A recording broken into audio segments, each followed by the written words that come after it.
So with all of the content I've been making lately, I am bound to miss at least one topic or maybe even several, such as what we got going on right here. Pokemon fans furious as TikToker sets fire to $1,700 of Prismatic Evolutions cards. So while the story here may be a couple of weeks old, let's just say that there are times where you have to talk about something, and that something doesn't have an expiration date. Because the first thing to point out here is, why in the hell would you spend money just to destroy the very product that you spent a lot of money on, namely nearly $2,000 worth of said product? Like, that right there is wrong in so many ways, especially when we consider the fact that the world is, let's just say, not exactly in the best of shape right now financially. Because, you know, inflation is still a thing. But another thing that makes this act really scummy would be the fact that this individual bought a lot of product involving Pokemon TCG, more specifically the Prismatic Evolutions.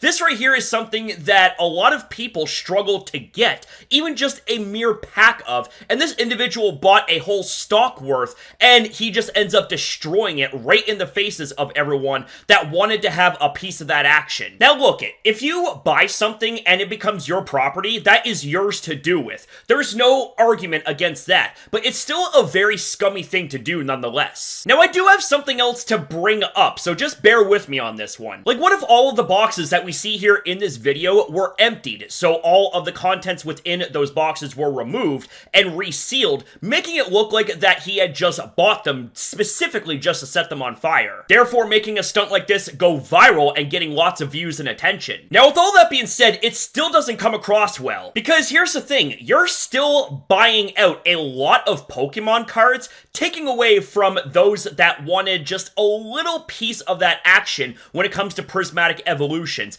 Buying nearly $2,000 worth of that is way excessive, especially when you're going as far as buying out the store's entire stock of that product, and then turning around and destroying said product in a stunt like this. Fans of the Pokemon TCG community already have a lot to deal with as it is when it comes to scalpers and just overall greed, and things like this don't exactly help the situation. People need to be a lot better than this.